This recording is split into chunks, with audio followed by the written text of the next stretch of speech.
சாந்தி 2/12/2016 இன்றைய முரளின் தலைப்பு இனிமையான குழந்தைகளே, நீங்கள் இப்போ உண்மையிலும் உண்மையான சத் சங்கத்தில் உட்கார்ந்து இருக்கிறீங்க. சத்தியமானவருடைய தொடர்பில் அதான் உண்மையான சத் சங்கம். இதுதான் நீங்கள் சத்திய கண்டம், அதாவது சத்தியுகத்துக்கு போகிறதுக்கான மார்க்கத்தை சத்திய தந்தை இப்போ சொல்லிட்டு இருக்கிறார். உண்மையான சத் சங்கத்தில் சத்தியுகத்துக்கு போகிறதுக்கான சத்தியமான மார்க்கத்தை சத்தியமான தந்தை சொல்லிட்டு இருக்கிறார் இல்லையா? ஸோ அந்த நினைப்போடு உட்காந்துருக்கிறீங்களா? அதுதான் கேள்வி. எந்த நிச்சயத்துடைய ஆதாரத்தில் தூய்மை ஆகிறதுக்கான சக்தி தானாகவே வந்துடுது? ஒரு விஷயத்தில் உங்களுக்கு நிச்சயம் வந்துடுச்சுன்னா தூய்மை ஆகிறதுக்கான சக்தி தானாக வந்துடும். அது என்ன நிச்சயம்? என்ன அந்த நிச்சயம் அப்படின்னா, இது இந்த மரண உலகத்தில் நம்மளுடைய கடைசி பிறவி. இதுக்கு மேலே அனுபவிக்க எதுவும் இல்லை. இந்த தூய்மை இல்லாத உலகம் கண்டிப்பாக உலகம் அழிஞ்சிடும், விநாசம் ஆகிடும். தூய்மை ஆகிட்டீங்கன்னா தூய்மையான உலகத்துக்கு எஜமானர்களாக ஆயிடுவீங்கன்றது பாபாவுடைய வழி, ஸ்ரீமத். இந்த விஷயத்தில் எப்போ நிச்சயம் ஏற்படுதோ அப்போ தூய்மை ஆகிறதுக்கான சக்தி தானாகவே வந்துடும். சூப்பர் இல்லையா? என்னென்ன இது கடைசி பிறவி, அவ்வளோதான், முடிஞ்சு போச்சு. இதுக்கு மேலே நீங்கள் அதாவது ஒரு விகாரத்தில் போய் நான் துக்கத்தை அனுபவிச்சாலும் பரவாயில்லன்னு நினைக்கிற அளவுக்கு இப்போ டைம் கிடையாது இல்லையா? ஸோ இது வரைக்கும் நீங்கள் சேர்த்து வச்ச பாவத்தை அழிக்கிறதுக்கே உங்களுக்கு டைம் பத்தாது, துடிப்போம். இப்போ தான் எல்லாம் துடிக்கிறாங்க இல்லையா? என்னென்னமோ சட்டம், காசு வச்சுக்கூடாதுன்னாங்க, இன்னைக்கு சட்டம் வந்து தங்கம் வச்சிருக்க கூடாதுன்றாங்க. ஸோ அப்படியே பாபா சொன்ன மாதிரி எல்லாத்தையும் கவர்மெண்ட் பிடுங்கிக்கோன்னாரு இல்லையா? ஸோ நடந்துட்டு வருது. அப்போ தெரிஞ்சுக்கோங்க, இந்த உலகம் கண்டிப்பாக விநாசம் ஆகிடும். தூய்மை ஆயிட்டீங்கன்னா இன்னொன்று உலகம் விநாசமாகி புது உலகம் வரப்போகுது. இப்போ நீங்கள் தூய்மை ஆனீங்கன்னா அங்கேயே வந்துடுவீங்க. துக்கத்தின் பாகத்தை அனுபவிச்சு நீங்கள் ஏன் சுகத்தின் பாகத்தை அனுபவிக்கக்கூடாது இல்லையா? அப்போ இதுதான் பாபாவுடைய வழி. அங்கே போகிறதுக்கு பாபாவுடைய நினைவு தூய்மையாக இருக்கணும் அப்படின்றதுல உங்களுக்கு எப்போ நிச்சயம் வருதோ அப்போ தூய்மை ஆகிறதுக்கான சக்தி தானாக வந்துடும்ன்றது. இந்த நிச்சயம் நான் தான் எஜமானன், நான் தான் நாராயணன், நாராயணன் பதவியை பிடுங்கிறதுக்காக மாயா பல ரூபத்தில் வருது. நான் இழக்க மாட்டேன். ஒரு தந்தையை தவிர எனக்கு யாரும் இல்லை. ஒரு தந்தையை தவிர உங்கள் புத்தி எங்கே மாட்டினாலும் நாராயணன் பதவி திருடிட்டு போயிட்டான்னு பிடிச்சிக்கோங்க. நாராயணன் ஒரு பொம்மை மாதிரி, அது ஒரு பொக்கிஷம், பிடிச்சிட்டு இருக்கும் கெட்டியமா. அப்படி பிடிச்சிட்டு இருக்கிற கயிறு வந்து பாபாவுடைய நினைவு. அது லூஸ் ஆயிடுச்சுன்னா திருடிட்டு போயிடும், வேற யாராவது இல்லையா? அப்போ தூய்மையாகிற சக்தி நான் என்ன வேணாலும் தானாக வந்துடும் இல்லையா?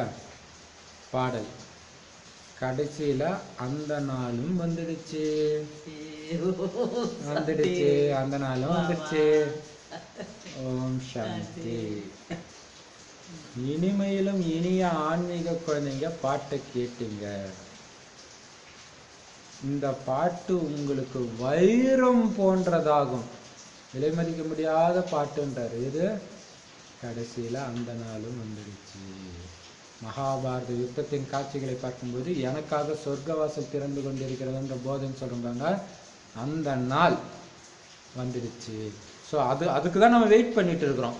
உலகத்தினர் எதை நடக்கக்கூடாதுன்னு நினச்சின்னு இருக்கிறாங்களோ அது நடக்கலையேன்னு காத்துக்கிட்டு இருந்த நாள். அந்த பாடல் தான் உங்களை வந்து இப்போ காப்பாற்ற போகுது. பாபா சொன்ன அந்த நாள் வந்துடுச்சு, நான் அசர மாட்டேன், பாபா நினைவு விட மாட்டேன்.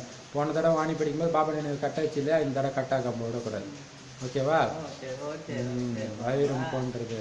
ஏன்னா வாணி படிக்கும்போது உலகம் அழியக்கூடாதுன்னு ஏதாவது ரூல்ஸ் இருக்கா என்ன? உலகத்துல ஏதோ ஒரு இடத்துல வாணி படிச்சுன்னு தான் இருப்பாங்க எப்பயுமே. மேலும் யார் உருவாக்கினாரோ இந்த பாட்டை எழுதினார் பாருங்க ஒருத்தர், அந்த நாளும் வந்துருச்சுன்ட்டு, அவருக்கு இந்த பாட்டு சோழி மாதிரி, உங்களுக்கு தான் வைரம் மாதிரி. அவருக்கு ஒண்ணுமே தெரியாது, அவர் ஏதோ காசு கேட்டு போயிட்டாரு, அவருக்கே தெரியாது. அவங்க கிளிப்பிள்ள மாதிரி அதை பாடிட்டு இருக்கிறாங்க, எந்த அர்த்தத்தையும் தெரிஞ்சுக்காம இருக்கிறாங்க. நீங்க தான் பொருளை புரிந்து கொள்கிறீர்கள். கலியுகம் மாதிரி சத்தியுகம் அல்லது தூய்மையற்ற உலகம் மாதிரி தூய்மையான உலகம் வரக்கூடிய அந்த நாள் வந்துடுச்சு அப்படின்னு புரிஞ்சுக்கிறீங்க. ஏ பதித்த பாவனனே, தூய்மை ஆக்குபவரே, வாங்க அப்படின்னு மனிதர்கள் கூப்பிட்டுக்கிட்டே இருக்கிறாங்க. தூய்மையான உலகத்துல யாரும் அப்படி கூப்பிட மாட்டாங்க, தூய்மையாக்குபவரையா வாங்கன்ட்டு இல்லையா. தூய்மை இழந்த இடத்துல தான் தூய்மையை படுத்தணும் இல்லையா. அழுக்கா இருக்கிற வீட்டை தான் பெருக சொல்லுவாங்க. நீங்க இந்த பாட்டுடைய அர்த்தத்தை நல்லாவே தெரிஞ்சிருக்கிறீங்க, ஆனா அவங்களுக்கு தெரியல பாவம். பக்தி மார்க்கம் அரை கல்பம் நடைபெறுது. எப்ப இந்த ராவண ராஜ்யம் ஆரம்பமாச்சோ அப்போதுல இருந்து இந்த பக்தி ஆரம்பமாகுது. ஏனில பாருங்க, ராவணனுக்கும் பக்திக்கும் என்ன தொடர்பு? ராவணன் வர்றான், விகாரத்தை கொடுக்குறான், விகாரத்தின் மூலம் துக்கத்தை கொடுக்குறான், துக்கம் வந்த உடனே அப்பாவை தேடி போயிடுறோம். ஸோ பக்தி அப்படிதான் ஸ்டார்ட் ஆகுது. இப்போ ஏன் பக்தி பண்ணக்கூடாதுன்றாரு? என்கிட்ட வந்து நீ பக்தி பண்றன்னா இப்போ நானும் உனக்கு துக்கம் கொடுக்குறேன்னா, எவ்வளோ சூப்பர் பாயிண்ட் இல்லையா? அப்போ நீ இன்னும் ராவணனை விடலன்னு அர்த்தம். அதனாலதான் பக்தியை விட முடியல. எப்படி சூப்பர் இல்லையா? அதுதான். அப்ப அப்ப புரிஞ்சுக்கல. அப்ப ராவணனும் நானும் ஒன்னா? எப்ப ராவண ராஜ்யம் அதான் ஆச்சரியமா இருக்குங்க. வந்து உட்கார்ந்து எடுக்கும்போது தானா நிறைய டச் ஆகுது. ராவண ராஜ்யம் ஆரம்பமாகும்போது தான் பக்தி ஆரம்பமாகுது. அப்ப என்ன ஆயிடுது? நீங்க ஏனில இறங்கிட்டே இருக்கிறீங்க. இந்த ஏன்னா நீங்க பக்தி பண்றதுனால எதுவுமே நடக்க போறது கிடையாது. அவர் வர வேண்டிய டைம்ல தான் வருவார். ஆனா அதிக பக்தி பண்ணீங்கன்னா சீக்கிரமா பாபா கிடைப்பார், அவ்வளவுதான். இருந்தாலும் சங்கமயுகத்துல தான் கிடைப்பார். இந்த ரகசியம் குழந்தைங்களுடைய புத்தியில பதிவாகி இருக்குது.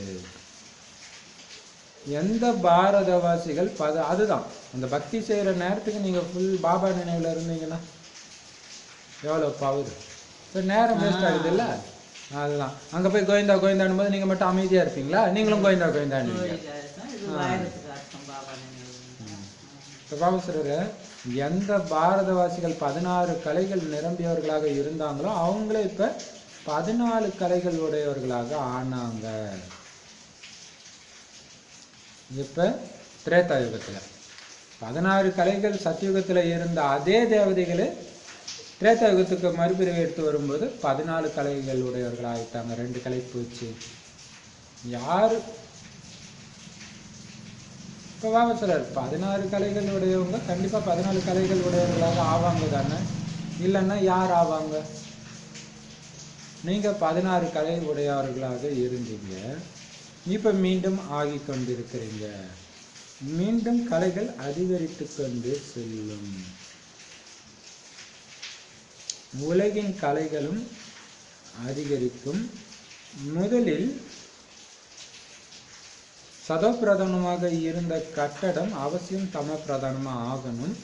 சத்தியுகம் சதோ பிரதான உலகம்னும் கலியுகம் தமோ பிரதான உலகம்னும் சொல்லப்படுது. சதோ பிரதானம் உடையவர்கள் தான் தம பிரதானமா ஆகுறாங்க. ஏன்னா 84 பிறவி எடுக்க வேண்டி இருக்குது. உலகம் அவசியம் புதியதிலிருந்து பழையதாக ஆகுது. இதுலயும் ஒரு ரகசியத்தை வெளிப்படுத்துறாரு பாருங்க. 16 கலைகள் உள்ள நீங்க தான் 14 கலைகள் உடையவரா ஆனீங்கன்றாரு. அப்படியா? அப்புறம் சத்தியுகத்துல நம்ம 16 கலையோட போறோம். அப்புறம் 2 கலை குறைஞ்சு அப்புறம் நம்ம இதுக்கு வரோம் இல்லையா? வரும். சரி, அப்ப திரேதா யுகத்துல மட்டுமே ஜென்மம் எடுக்கிறாங்களே அவங்களுக்கு எத்தனை கலை இருக்கும்? அவங்களுக்கு அதே தான் இருக்கும், 14 தான். 14 தானே இருக்கும். அப்ப அவங்க தானே 14 கலை எடுக்கிறாங்க. ஆனா பாபா சொல்றாரு, நீங்க தானே எடுக்கிறீங்க, வேற யாரும் எடுக்கிறான்னு கேட்கிறாரு. என்ன அர்த்தம் இல்லையா? யோசிக்க வைக்கிறாரு பாபா. இப்பதான் அவங்களுக்கு அது 16ன்றது முழுமை. திரேதா யுகத்தை சார்ந்தவங்களுக்கு அதுதான் முழுமை. அவங்களுக்கு அது 16 கலை, நமக்கு தான் 14 கலை. அப்ப அதுதான் 16 கலைகளும் ஃபுல்லா இழந்து நிக்கிறது நாம மட்டும்தான். ஏன்னா அது என்னது ஃபுல்லா இருந்து காலியா வருது. இப்ப கடைசி 2 பிறவி மட்டும்தான் ஒருத்தன் எடுக்கிறான் அப்படின்னா, அல்லது ஒரே பிறவி தான் ஒரு ஆத்மாவுக்கு இருக்குதுன்னா, அது பிறக்கும்போது 16 கலை இருக்கும். அதனால அது சதோ பிரதானம் சொல்ற. சதோ பிரதானம் 16 கலை இல்லையா? இது எவ்வளவு பெரிய ரகசியம் பாருங்க. அது சத்தியுகத்துடைய கதை தான். 16 கலை 14 கலை அதையெல்லாம் மற்றவங்களுக்கு கிடையாது. அது அப்ப மற்றவங்களுக்கு அது மாறலாம். இப்ப பாபா சொல்றாரு, என் இது உங்களுக்கு இப்ப கலை அதிகரிக்கிற டைம். இந்த சங்கமிகம் உலகத்துடைய கலையும் அதிகரிக்கும். இந்த கலை ஏற ஏற அதுக்கும் சக்தி வரும். அதுதான் நடந்துன்னு இருக்குது. உங்களுக்கு ஏற ஏற பஞ்ச தத்துவத்துக்கும் சக்தி ஏறிக்கிட்டே இருக்கும். அதனாலதான் உங்களால உலகத்துக்கே நன்மை அப்படின்னு பாபா சொல்றாரு. எப்படி ஒரு கட்டடம் ஃபர்ஸ்ட் சதோ பிரதானமா புதுசா இருந்தாலும் போக போக என்ன ஆகும்? கண்டிப்பா தம பிரதானம் ஆகியே தீரும். அதே மாதிரி தம பிரதானமான உலகத்துக்கு பேர் தான் கலியுகம். சதோ பிரதானமாக புதுசா இருந்த உலகத்துக்கு பேர் தான் சத்தியுகம். அதே மாதிரி சதோ பிரதானமா இருந்தவங்க தான் தம பிரதானமா ஆகுறாங்க. 84 பிறவி எடுத்ததுனால பழசாயிட்டாங்க. அதுதான் நம்மள மாதிரி யாரும் கீழே விழுந்தது கிடையாதுன்னு சொல்றது காரணமும் அதுதான். உலகம் அவசியம் புதுசுல இருந்து பழசா ஆகுது. அதனாலதான் புது உலகம் புது ராஜ்யத்தை விரும்புறாங்க. ஒரு சினிமா பாட்டு கூட இருக்கு, புத்தம் புது பூமி வேண்டும் அப்படின்ட்டு வரும். அது பாத்தீங்கன்னா நம்ம பாபா எதெல்லாம் கொடுக்குறாரோ அதெல்லாம் வரும். புத்தம் புது பூமி வேண்டும் பாட்டை செமையா இருக்கும். சாந்தி சாந்தி என்று தினம் மனம் ஏந்தி ஏந்தி வர வேண்டும் அப்படியே வரும் நம்ம நினைவு. அப்ப எல்லாருமே புது உலகத்தை தான் விரும்புறாங்க, சினிமாக்காரங்க உட்பட. அதனாலதான் பாட்டு எழுதுறாங்க புது உலகம் வேணும்ட்டு இல்லையா? புது ராஜ்யம் வேணும்னு விரும்புறாங்க. எப்பயுமே சரி இவர் வந்தா பெட்டரா இருக்கும், அவர் வந்தா அவரு இன்னும் தலைவலி கொடுக்குறாரு, இன்னொருத்தரை தேர்ந்தெடுத்தா அவங்களும் தலைவலி. ஸோ புது ராஜ்யம் யாருக்கும் துக்கம் கொடுக்காத ஒரு ராஜ்யம் வேணும் அப்படின்னு விரும்புறாங்க. ஏன்னா ஒரு அரசியல்வாதி வர்றாருன்னா அவரே துக்கத்தை அனுபவிச்சுட்டு தான் அந்த பதவிக்கே வர்றாரு. ஏன்னா அந்த கஷ்டப்பட்டு நின்று அதுலயும் எல்லாரும் ஒன்றும் ஏத்துக்கல, கொஞ்சம் பேர் ஏத்துக்கிறாங்க. அப்ப அவர் எப்படி உங்களுக்கு சுகத்தை கொடுப்பாரு? நீங்க துக்கத்தை கொடுத்துதான் அவரே உட்கார வைக்கிறீங்க இல்லையா? நம்ம பாபா சொல்லி எல்லாருமே புது ராஜ்யத்தை தான் விரும்புறாங்க. ஆனா புது உலகமாக இந்த பாரதம் இருந்தபோது யாரோட ராஜ்யம் அங்க இருந்துச்சுன்னு யாருக்குமே தெரியல. நீங்க தான் இந்த சத் சங்கத்தின் மூலம் அதை எல்லாத்தையும் தெரிஞ்சுக்கிறீங்க. ஆரம்பத்துல இருந்து கடைசி வரை வரலாறு பூகோளும் தெரியுது. இதுதான் இந்த நேரத்துல உண்மையிலும் உண்மையான சத் சங்கம். இதுக்கு தான் பிறகு பக்தி மார்க்கத்துல மகிமை நடைபெறுது. இப்ப நடக்கிறது தான் பாருங்க. அந்த ரவிசங்கர் ருத்ர பூஜை அது நடக்கும் பொழுது அங்க போய் உட்காந்து எப்படியாவது பாபா ஞானம் சொல்லணும்னு உட்காந்துட்டு இருக்கும்போது அப்பதான் ஞாபகம், அப்பதான் யோசிச்சோம். அவர் மந்திரம் ஏதோ சொன்னாரு, சொல்லிட்டே இருக்கும் பொழுது அப்பதான் சொல்லுவாங்க இல்லையா, ராமருடைய பேர் எங்கெல்லாம் இருக்கோ அங்க ஆஞ்சநேயர் உட்காந்துப்பாருன்ட்டு. அப்ப அப்படிதான் நம்ம உட்காந்துருக்கோம். நம்ம சிவபாபா இது ஏதோ ஒண்ணு இருக்குது அறிமுகம் கொடுக்கணும்னு உட்காந்துருக்கோம். அப்படி அதான் பாபா சொல்றாரு, இப்ப நடக்கிறது தான் பக்தி மார்க்கத்துல மகிமை. எல்லா கதையும் இப்ப நடக்கிறத வச்சுதான். இது பரம்பரையா நடந்துட்டு வருதுன்னு சொல்றாங்க இல்ல. ஆனா உங்களுடைய இந்த சத் சங்கம் தான் உண்மையிலே உண்மையானதுன்னு உங்களுக்கு தெரியும். பரம்பரையா நடந்துட்டு வர்றதுன்னு அவங்க எதை நம்பிட்டு இருக்கிறாங்களோ அது எல்லாமே பொய்யான சத் சங்கம். ஆனா நம்ம சத் சங்கம் ஒரே தடவை தான், நம்ம பாபா கிட்ட படிக்கிறது ஒரே தடவை தான். உண்மையிலே அது சத் சங்கமே கிடையாது. சத்தியமானவருடைய தொடர்பு வைக்கிறாங்க, அங்க சும்மா ஏதோ கதா கலாட்சேபம் பண்ணிட்டு இருக்கிறாங்க. அதன் மூலம் கீழே இறங்கியே வர வேண்டும். இந்த சத் சங்கம் தான் அனைத்தையும் விட மிக பெரிய திருவிழா. ஒரு சத்திய தந்தையிடம் தொடர்பு ஏற்படுது. வேற யாருமே சத்தியத்தை சொல்றதே கிடையாது.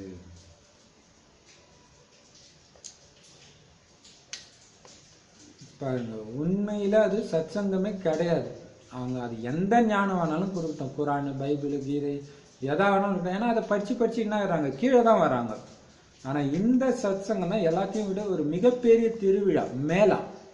அப்ப கடலும் நதியும் கலக்கிற இடத்துல கும்பமேளா கொண்டாடுவாங்க. இங்க ஞான கடலும் அதுல இருந்து புறப்படுற ஞான நதிகளாகிய நாமளும் சந்திக்கிற இதுதான் மிகப்பெரிய திருவிழா. ஒரு சத்திய தந்தையோடு உங்களுக்கு தொடர்பு ஏற்படுது. வேற யாருமே சத்தியத்தை சொல்றதே கிடையாது. ஏன் கிடையாது? ஏன்னா இது பேரே பொய்யான கண்டம்.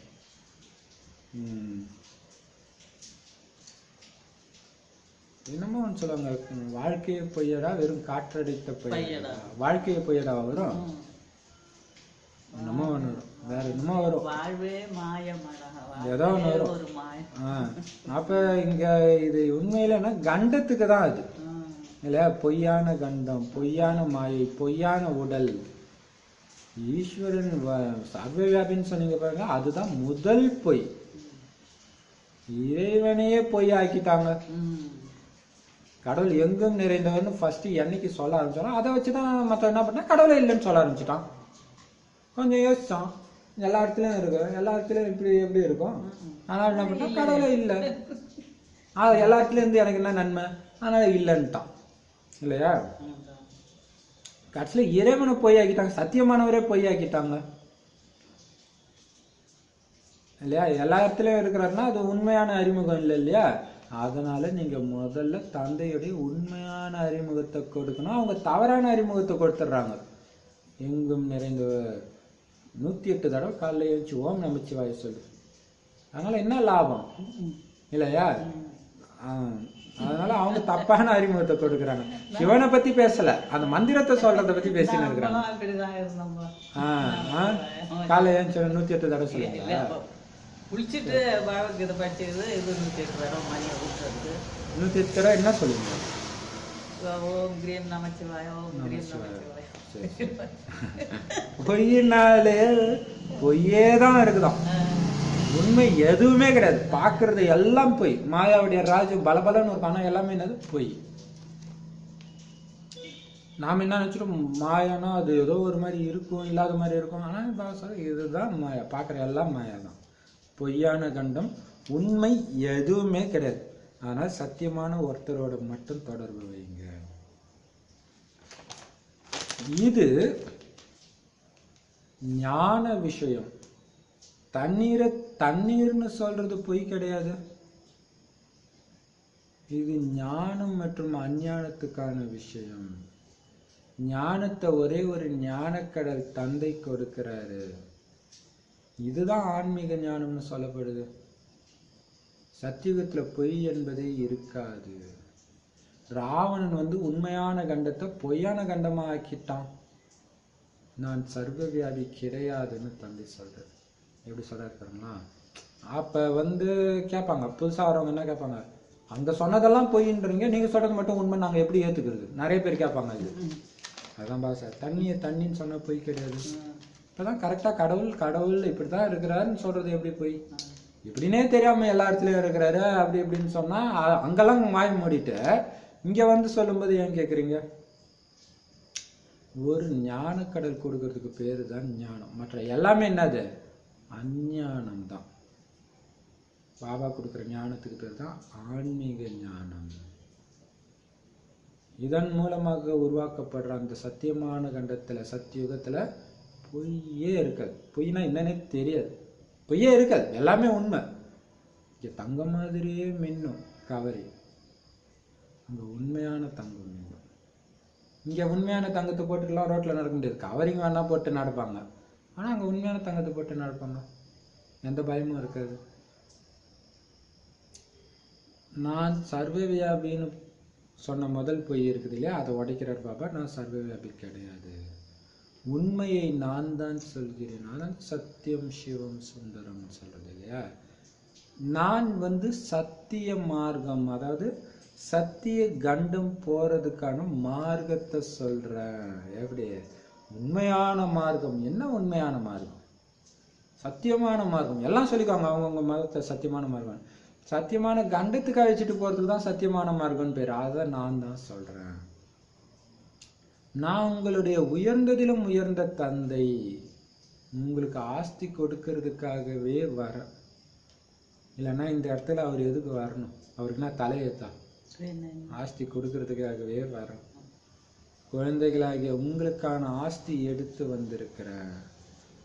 என் பேரே சொர்க்கத்தை ஸ்தாபனை செய்யும் தந்தை. கையில சொர்க்கம் எடுத்து வந்திருக்கிறேன். சொர்க்கத்துல சொர்க்கவாசி தேவதைகளின் ராஜ்யம் இருக்கும். இப்ப உங்களை சொர்க்கவாசிகளாக ஆக்கி கொண்டிருக்கின்றார் சத்தியமானவர் ஒரே ஒரு தந்தை தான். அதனாலதான் தீயவைகளை கேட்காதீங்க, தீயவைகளை பார்க்காதீங்க அப்படின்னு சொல்றது. ஏன்னா இவங்க எல்லாருமே செத்துட்டாங்க. எப்படி சூப்பரா சொல்லுவாங்க, யாரையும் பார்க்காதீங்க. சொர்க்கவாசிகள் தேவதைகள் தான் சொர்க்கவாசிகள், தேவதைகள் சொர்க்கவாசிகள். அவங்களுடைய ராஜ்யத்தை நான் உருவாக்கிட்டு இருக்கேன். அது சொர்க்கத்துல தான் இருக்கும். உங்களை தான் சொர்க்கவாசி ஆக்கிட்டு இருக்கிறேன். ஸோ அந்த சொர்க்கத்துக்கு போறதுக்கான சத்தியமான வழியை சொல்லக்கூடியவர் சத்தியமான தந்தை மட்டும்தான். மற்ற எல்லாமே பொய், தீயவை தான். கேட்காதீங்க, பார்க்காதீங்க. இவங்க எல்லாம் செத்துட்டாங்க, சுடுகாடா இருக்குது.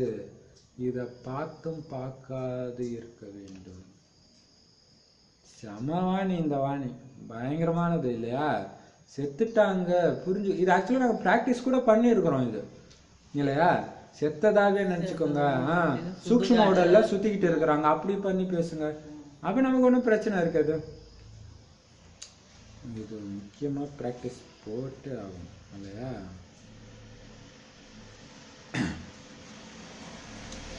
அப்ப என்ன பண்ணணும்? புது உலகத்துக்கு போறதுக்கு நீங்க தகுதியானவர்களா ஆகணும். இப்ப புது உலகத்துக்கு போகணும், சத்தியமான உலகத்துக்கு போனா சத்தியத்தை மட்டும்தான் கேட்கணும். இந்த நேரத்துல எல்லோருமே தூய்மை இல்லாம தான் இருக்கிறாங்க. அதனால யாருமே சொர்க்கத்துக்கு தகுதியானவர்களாக இல்லை. உங்களை ராவணன் அந்த மாதிரி தகுதியற்றவர்களா ஆக்கிட்டான். பிறகு தந்தை தான் வந்து அரை கல்பத்துக்கு அந்த சொர்க்கத்துக்கு தகுதியானவர்களாக ஆக்குறாரு. அப்படின்னா அவருடைய ஸ்ரீமத் படி நடக்கணும் தானே? அப்படி நீங்க நடந்தீங்கன்னா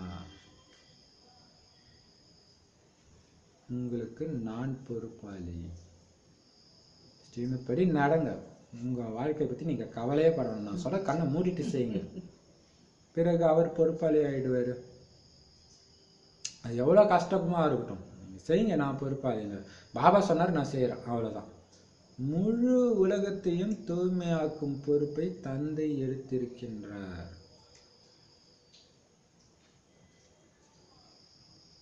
முழு உலகத்தையும் தூய்மையாக்குற பொறுப்பு, கான்ட்ராக்ட் அவர் எடுத்திருக்காரு.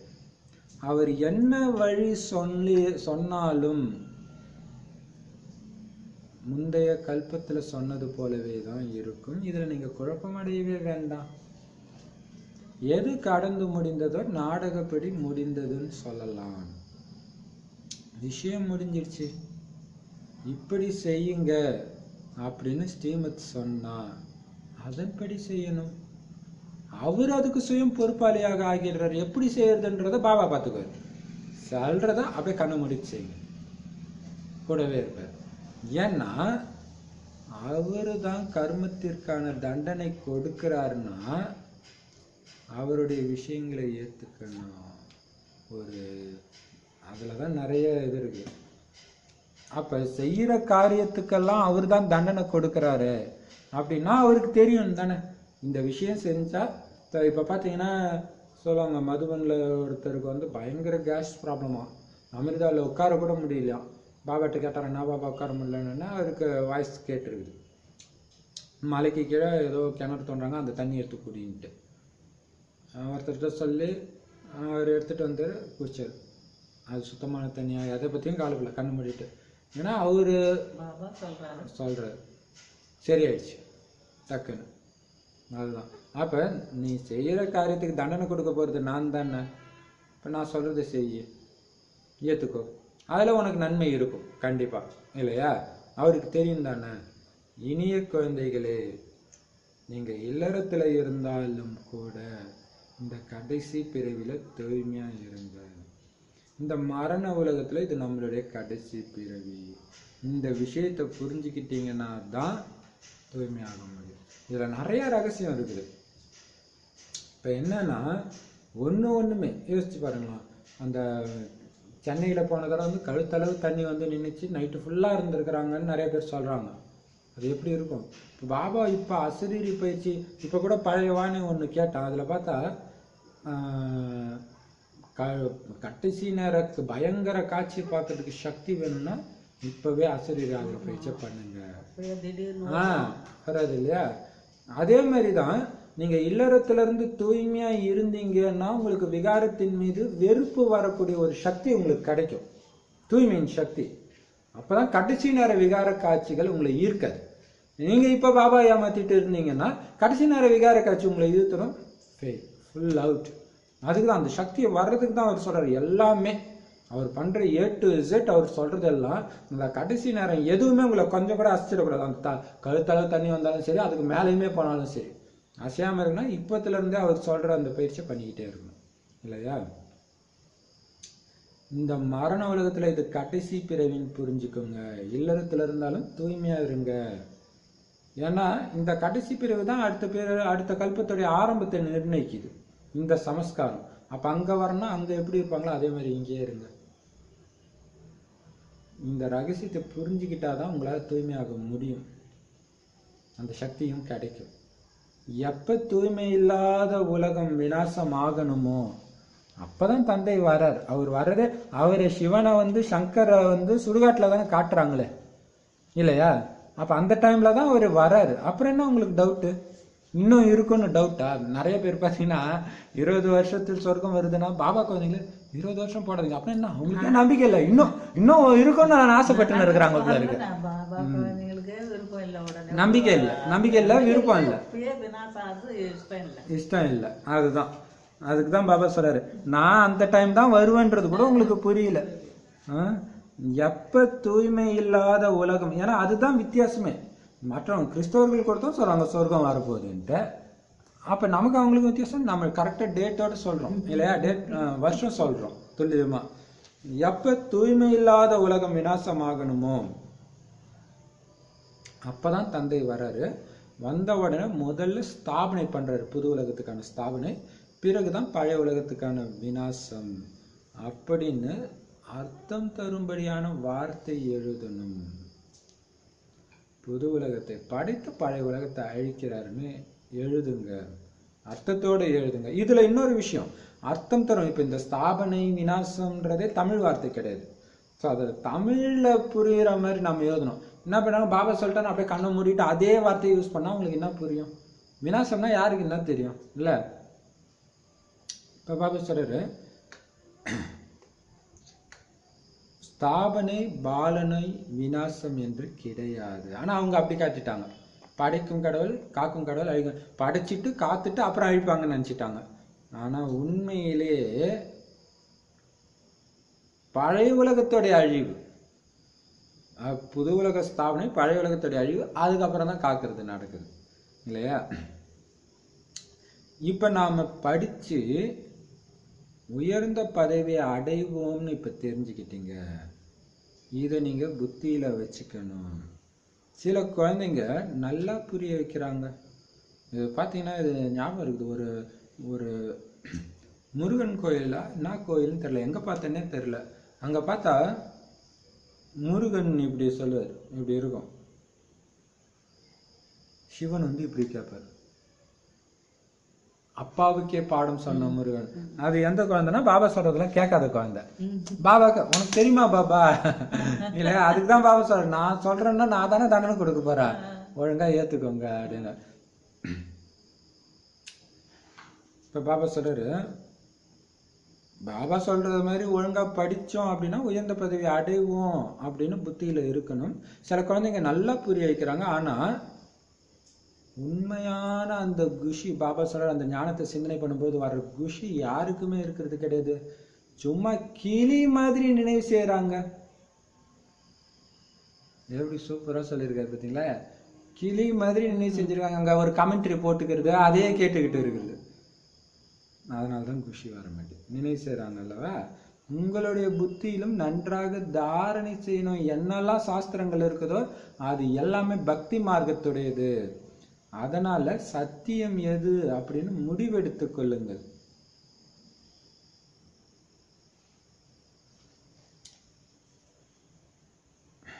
பாருங்க, இது என்ன சொல்றேன்னா நல்லா புரிய வைக்கிறாங்க.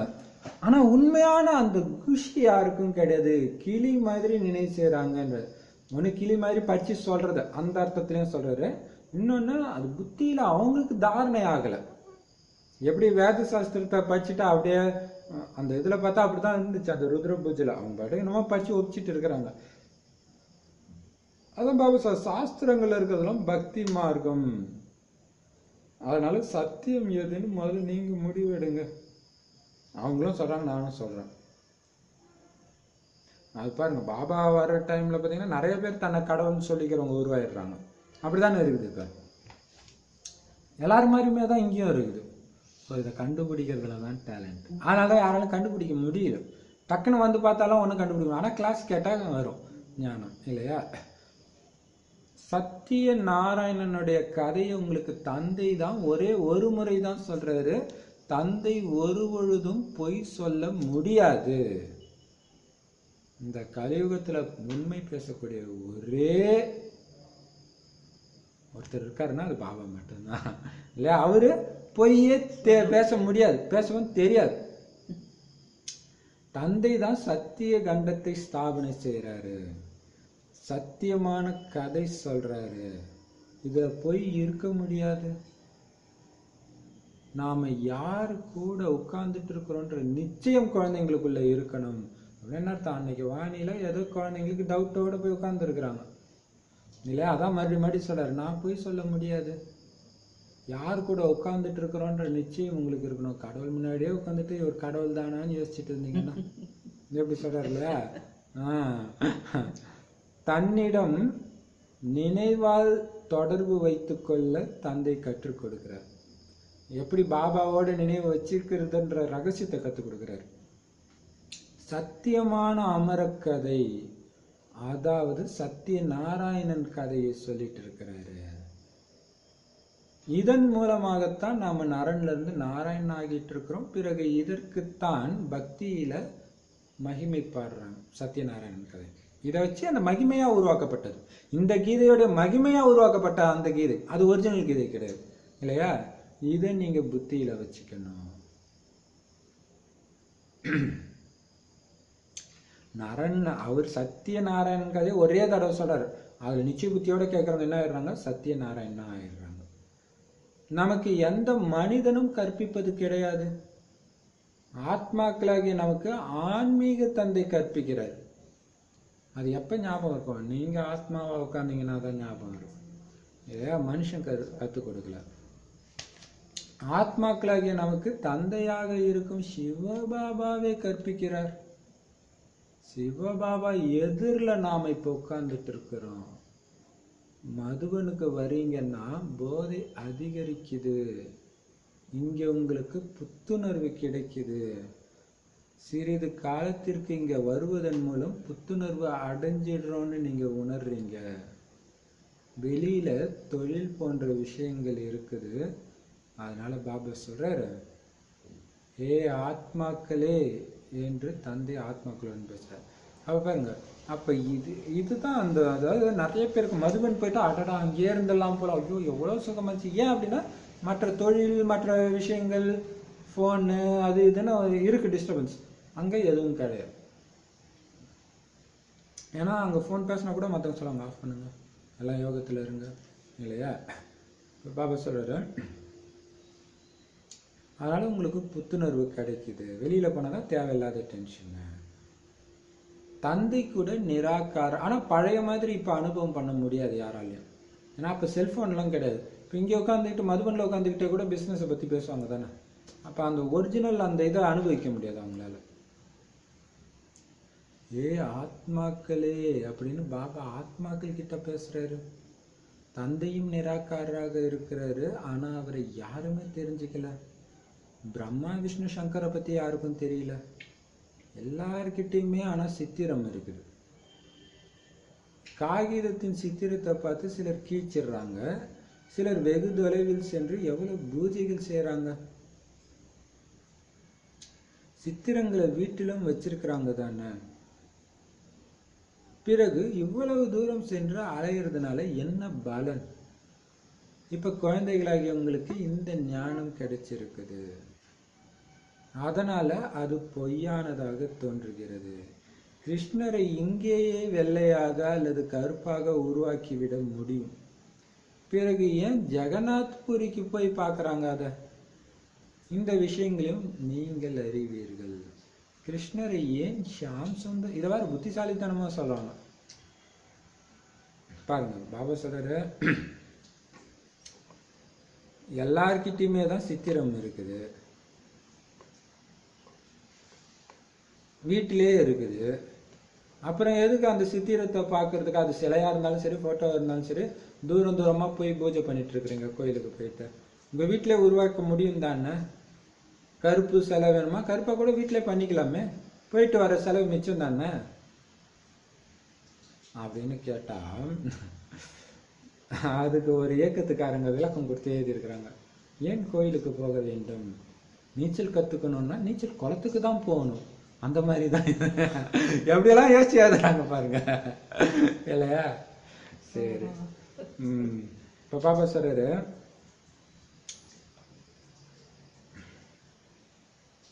கிருஷ்ணரை ஏன் ஷாம் சுந்தர்னு சொல்றோம் அப்படின்னு உங்களுக்கு தான் தெரியும். பாதி கருப்பாகும், அரை கல்பம் கருப்பாகும், அரை கல்பம் வெள்ளையாகவும் இருக்கிறாருன்றதுனால. ஆத்மா தமோ பிரதானமாக ஆகும்பொழுது கருப்பாயிடுது. அது ஆத்மாவுடைய சித்திரம், உருவமா காட்டி இருக்கிறாங்க, அவ்வளவுதான். ஆத்மா கருப்பாகிறதுக்கு ஒரு உடலை கருப்பா காட்டிட்டாங்க, வேற ஒண்ணும் கிடையாது. பிறகு ஆத்மா தூய்மை ஆகும் பொழுது சுந்தராகிடுது, அதாவது அழகாயிடுது. இந்த பாரதம் தங்கமாக இருந்தது, 5 தத்துவங்களும் இயற்கையான அழகுடன் இருந்தது, சரீரமும் இந்த மாதிரியே அழகாக உருவானது. இப்ப தத்துவங்கள் கூட தமோ பிரதானமா ஆகிட்டதுனால சரீரமும் இதே மாதிரி கருப்பா, சிலர் முடமா, கூனியா இப்படி எல்லாம் பிறக்கிறாங்க. இதுக்கு பேரு தான் நரகம். அதை ஒத்துக்க மாட்டாங்கல்ல மக்கள், அதுதான் மாயாவின் கவர்ச்சி. இவ்வளவையும் பார்க்கறாங்க, இருந்தாலும் ஒத்துக்க மாட்டாங்க. எங்கேயோ ஒரு இடத்துல ஏதோ ஒரு சுகம் இருக்கிற மாதிரி மாயா அவங்கள பிடிச்சி இழுத்து, அதான் மாயாவுடைய கவர்ச்சி.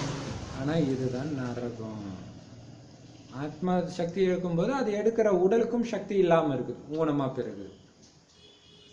அயல் நாடுகள் அப்ப பாருங்க. ஆனா இதே ஆத்மா தங்கம் மாதிரி இருந்துச்சு, பாரதமே பஞ்ச தத்துவமும் அழகா இருந்துச்சு, அதனால உருவான உடலும் அழகா இருந்துச்சு. பஞ்ச தத்துவம் சாரம் இல்லை, அப்ப உடம்பு மட்டும் எப்படி இருக்கும், இல்லையா? வெளிநாட்டுல லைட் அந்த மாதிரி இருக்குது, அதாவது ஒளி இருக்கும், ஆனா தீபம் அல்லது விளக்கு தென்படாது. அங்கும் இவ்வாறு வெளிச்சம் இருக்கும், விமானம் போன்றவைகள் அங்கும் இருக்கும். கர்வமுள்ள விஞ்ஞானிகளும் இங்க வருவாங்க, பிறகு அங்கும் இந்த விமானம் போன்ற அனைத்தையும் உருவாக்குவாங்க. நீங்க எந்த அளவுக்கு நெருக்கத்துல வருவீங்களோ உங்களுக்கு அனைத்தும் சாட்சாத்காரம் ஏற்படும். மின்சாரத்துறையை சார்ந்தவர்கள் போன்ற அனைவரும் இங்க வந்து ஞானம் அடைவாங்க. சிறிது ஞானம் அடைந்தாலும் பிரஜைகளாக வருவாங்க. கலையை கூடவே எடுத்து செல்வார்கள். புத்தியின் கடைசி நிலையின் போலவே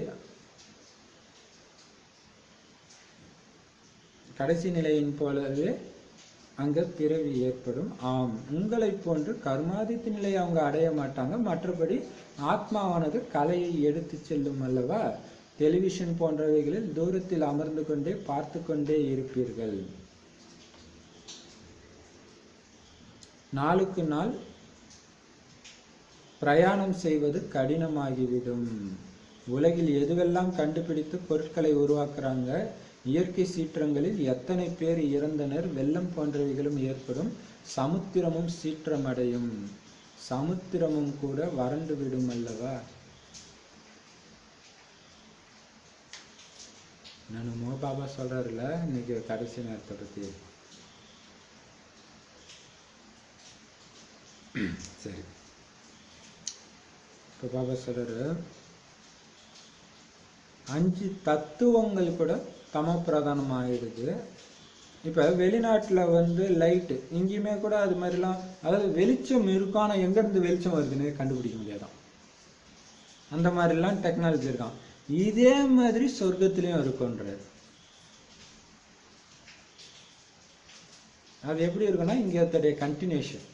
இங்க அப்படி நான் என்னென்னலாம் கண்டுபிடிச்சவன்னு புத்திசாலித்தனமா நினைச்சிட்டு இருக்க அந்த அகங்காரம் உள்ள விஞ்ஞானிகள் இந்த ஞானத்தை கேட்ட உடனே வருவாங்களாம். விஐபி மீட்ல ஏதோ சொல்லி அழைச்சிட்டு வருவாங்க. இப்போ விஐபி மீட்ல அவங்களை கூப்பிட்டு வர்றதுடைய காரணம் என்ன? நமக்கு வேலைக்காரனை உருவாக்குறதுக்காக. ஆனா நல்லா மரியாதையா கொடுத்து ஸ்பெஷலா வச்சு எடுத்துட்டு வரோம். ஆனா இது எவ்வளவு பெரிய ரகசியம் பார்த்தீங்களா? நமக்கு வேலைக்காரனை உருவாக்குறதுக்காக தான் இந்த மரியாதை எல்லாம். எவ்வளவு பெரிய பாருங்க. அவர் இங்க வரும்போதுமே அந்த அகங்காரத்தோடய தான் இருப்பாங்க இல்லையா? ஸோ எந்த அளவுக்கு நெருக்கத்துல வருவீங்களோ, அதாவது பாபாவுக்கு சமமா மாறிட்டே இருக்கீங்களோ, அந்த அளவுக்கு இந்த காட்சிகள்லாம் உங்களுக்கு கிடைக்கும். அங்க எப்படி விமானத்தெல்லாம் உருவாக்குவாங்க அதெல்லாம். அதாவது மின்சாரத்துறை ஒவ்வொரு துறையை சார்ந்தவங்களும் வந்து ஞானம் அடைவாங்க. அதுக்கு தான் பாபா விஐபி மீட்டுக்கும் முக்கியத்துவம் கொடுக்கறது. அதுக்கு தான் கொஞ்சம் ஞானம் அடைஞ்சாலும் பிரஜைகளா வந்துடுவாங்க. கலையை கூடவே அழைச்சிட்டு போவாங்க. இப்போ பார்த்தீங்கன்னா ஒரு மாதத்துக்கு இந்த யுக்தி வந்துச்சு. என்னன்னா, நம்ம நோட்டீஸ் கொடுக்குறோம் எல்லாம் ஓகே, விஐபிக்களுக்கு நம்மளை போய் பார்க்க கூட விட மாட்டாங்க. ஆனால் நியூஸ் பேப்பரில் நோட்டீஸ் வச்சு கொடுங்க. ஏற்கனவே ஒரு பிரதர் சொன்னார் நியூஸ் பேப்பரில் வச்சு கொடுக்கணும். ஆனால் இது விஐபியை போய் சென்றடையுன்றது நமக்கு ஞாபகம் இல்லை. விஐபிக்கு போகும்போது அவர் பார்ப்பார் இல்லை, டச் ஆகும்ல. ஸோ அடுத்த சேவை அதுதான். பாபா சொல்றாரு, எல்லாமே ஞானத்தை அடைவாங்க. ஆனா ஞானம் கொஞ்சம் அடைஞ்சாலே என்ன ஆயிடுவாங்க? பிரஜையா தான் ஆவாங்க. பட் கர்மாதித்த நிலையை அடைய மாட்டாங்க. கடைசி நேரத்துல அந்த அதீந்திரிய சுகம் அது நீங்க மட்டும்தான் அடைவீங்க.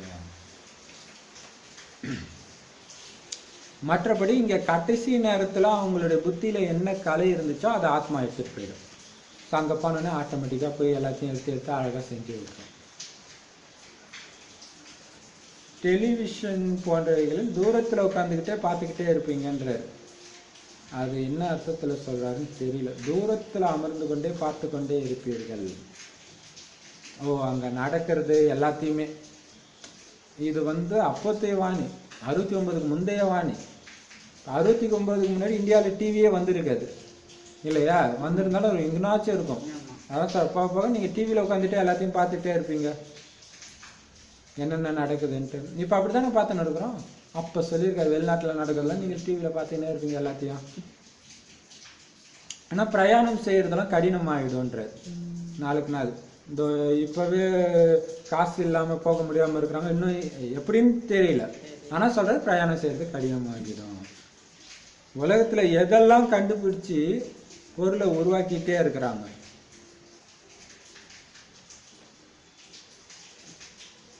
அதாவது அழிவு பொருட்களை சொல்றாரு. அது இல்லாம அழிவு பொருள் எல்லா பொருளுமே உருவாக்கிட்டே இருக்காங்க நம்ம கண்டுபிடிச்சு. இப்ப இயற்கை சீற்றங்கள், வெள்ளம் எல்லாத்துலயும் எல்லாம் ஏற்படும். ஆனா எத்தனை பேர் இறக்குறாங்க பாருங்க. சமுத்திரமும் கூட வறண்டு விடும் அல்லவான்றாரு. அதுதான் என்ன அர்த்தத்துல சொல்றான்னு தெரியல. கடல், அதாவது அந்த அளவுக்கு அங்க இருக்கிற தண்ணி ஃபுல்லா வெளியே வரும், அதுலதான் மாட்டிக்குது, வறண்டு விடும் சொல்றது இல்லையா? நினைக்கவே எப்படி இருக்குது, கனவெல்லாம் நினைவுலே வருது. இந்த உலகத்துல என்னென்ன இருக்குது, பிறகு புது உலகத்துல என்னென்னலாம் இருக்கும் அப்படின்னு இப்ப குழந்தைகளாகி நீங்க தெரிஞ்சிட்டீங்க. பாரத கண்டம் மட்டும்தான் இருக்கும், அதுவுமே சின்னதா தான் இருக்கும். மற்ற எல்லோரும் பரந்தாமத்துக்கு போயிடுவாங்க. இன்னும் எவ்வளவு காலம் இருக்கு? இது எதுவுமே இருக்காது. நீங்க உங்களுடைய ராஜ்யத்தை ஸ்தாபனை செஞ்சுட்டு இருக்கீங்க. விநாசத்துக்கு முன்பாகவே உங்களுடைய பாகம் பதிவாகி இருக்குது. இந்த சீச்சி உலகத்துல நீங்க இன்னும் சிறிது காலத்துக்கு தான் இருப்பீங்க. பிறகு உங்களுடைய புது உலகத்துக்கு போயிடுவீங்க. இதை மட்டுமே நீங்க நினைவு செஞ்சுட்டே இருந்தா குஷியா இருப்பீங்க. இது எல்லாம் அழிய போகுதுன்றது உங்க புத்தியில இருக்குது. இவ்வளவு கண்டங்கள் இருக்காது. பழமையான பாரத கண்டம் மட்டும்தான் இருக்கும். இல்லறத்துல இருங்க, காரியத்தெல்லாம் செய்யுங்க.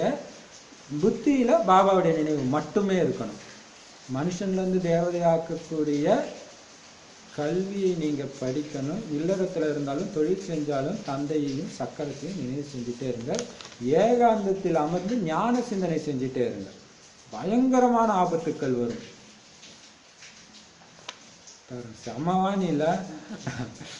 சரி, பாபா சார் புது உலகத்துல என்னென்ன இருக்கும், இங்க என்ன இருக்கும், எல்லாமே பாபா நமக்கு வெளிப்படுத்துறாரு. அங்க சின்னதா இருக்கும், எல்லாரும் போயிடுவாங்க, கம்மியான மனிதர்கள் தான் இருப்பாங்க, ரொம்ப கம்மியான டைம் தான் இருக்கு, நீங்க பாக்குற எதுவுமே இருக்க போறது கிடையாது. அந்த இப்ப பாத்தீங்கன்னா எனக்கு நைனா கூட பேசினாதான் எனக்கு குஷி அப்படின்னு ஆதாரத்தை வைக்கக்கூடாது. மாதாஜி கூட பேசினாதான் குஷி, இவங்க கூட பேசினாதான் குஷி, எல்லாம் காணாம போயிடுவாங்க. அப்ப அங்க இல்லைனாலே ஒரு பயம் வந்துடும். அதுக்கு தான் பாபா சொல்றாரு இப்பவே என் ஒருவனை நினைன்றது. அதுக்கு பாபா சொல்றாரு இதை எப்பயுமே ஞாபகம், இது எதுவுமே இருக்காது, எதுவுமே இருக்காது. விநாசத்துக்கு முன்னாடியே அதுக்கான பயிற்சி பண்ணக்கூடிய நடிப்பு உங்களுக்கு இப்ப பதிவாயிருக்கு. இன்னும் கொஞ்ச காலத்துக்கு நீங்க இருப்பீங்க, இன்னும் கொஞ்ச காலத்துக்கு தான் அதுவும் இல்லையா இந்த பழைய உலகத்துல. சோ இந்த பழைய உலகத்துல புது உலக வாழ்க்கையை நீங்க அனுபவம் பண்ணிட்டு இருக்கீங்க. அப்புறம் அங்க போயிடுவீங்க. இதை மட்டுமே நீங்க நினைவு செஞ்சுட்டு இருந்தீங்கன்னா விஷயம் என்னது, இன்னும் கொஞ்சம் டைம் தான் இருக்கு, இன்னும் கொஞ்சம் டைம் தான் இருக்கு, போயிடுவேன் சத்தியத்துக்கு போயிடுவேன், தயாராகிட்டு இருக்கேன். இது மட்டும் உங்களுக்கு ஞாபகம் இருந்துகிட்டே இருந்தா குஷி இருந்துகிட்டே இருக்கும்ன்றது. குஷிக்கான ஆதாரம் பார்த்தீங்களா? இது எல்லாம் அழிய போகுதுன்றது சதா உங்க மைண்ட்ல இருக்கட்டும். அது அழிய போகுது, உண்மை கிடையாது, அது பொய். எது வந்தாலும் சரி, சொத்து பொய், மனிதர்கள் பொய், எல்லாம் டிவி கேட்கறது பொய், பார்க்கறது பொய், எல்லாம் பொய், அழிய போகுது. அது உங்க புத்தியில இருந்துகிட்டே இருக்கணும்.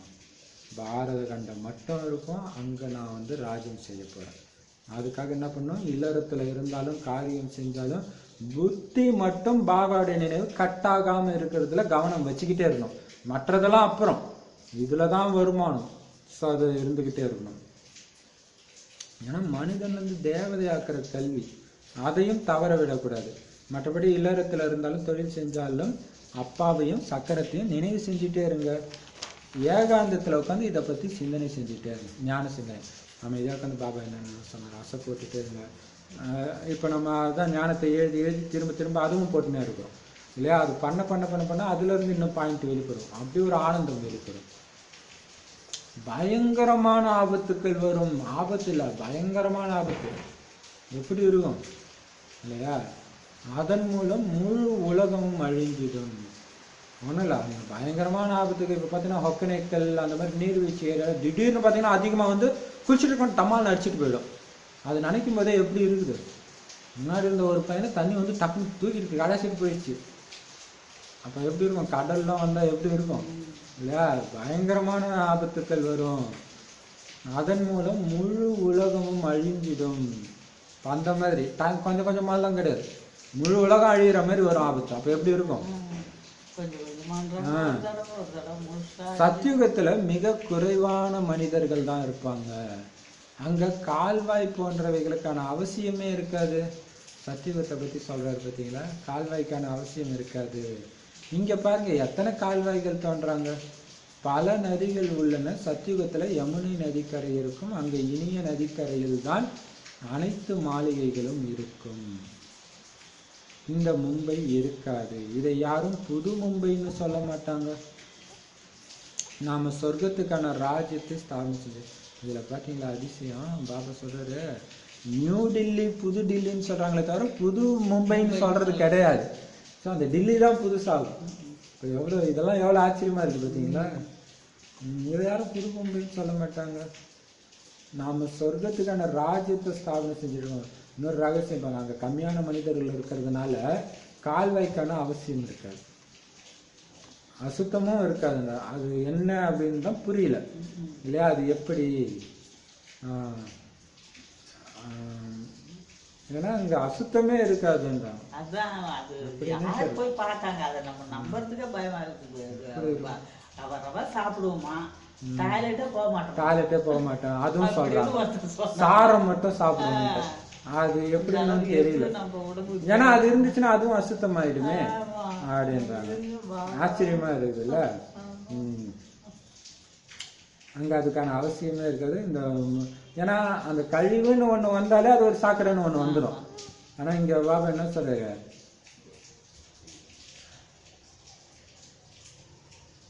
இனிய நதிக்கரையில தான் அனைத்து மாளிகைகளும் இருக்கும். இந்த மும்பை இருக்காது. நாம சொர்க்கத்துக்கான ராஜ்யத்தை ஸ்தாபனை செஞ்சுட்டு இருக்கிறோம். பிறகு இந்த நரகம் இருக்கவே இருக்காதுன்னு குழந்தைகளாகி நீங்க ஒவ்வொருத்தரும் புரிஞ்சுக்கணும். அதனாலதான் இங்க இருக்கிறது மேல உங்க புத்தி இருக்க வேண்டாம், அந்த பழைய சமஸ்காரமே வேண்டான்றது. ஏன்னா நீங்க எங்க போறீங்களோ அந்த சமஸ்காரத்தை உருவாக்கிட்டு இருங்க. இங்க என்ன நடந்தாலும் புரிஞ்சுக்குங்க. நேற்று வானில சொன்னோம் இல்லையா, என்னை கோபப்படுத்த ட்ரை பண்றியா, முடியாது முடியாது முடியாது, ஏன்னா நான் சத்தியுகத்தை சார்ந்தவன், இங்க சார்ந்தவன் இல்லை சொல்லிக்கிட்டே இருக்கணும். ஸோ இந்த நரகம் இருக்கவே இருக்காதுன்னு புரிஞ்சுக்கணும், ஒவ்வொருத்தரும் புரிஞ்சுக்கணும். ராவணபுரி அழிஞ்சிடும், ராமபுரி ஸ்தாபனை ஆகிடும். தமோ பிரதான பூமியில தேவதைகளுடைய பாதங்கள் படாது. அவங்க என்ன பண்ணிட்டாங்க, பூமியில தேவதைகளுடைய கால் படாதுன்னு போட்டாங்க. எந்த பூமியில? தமோ பிரதான பூமியில படாது இல்லையா? கலியுகத்துல அவங்க பிறவி எடுக்க மாட்டாங்க. எப்ப மாறி விடுமோ அப்பொழுது பாதங்கள் பூமியில் படும். அப்ப இதெல்லாம் நிறைய ரகசியம் இருக்கு இல்லையா?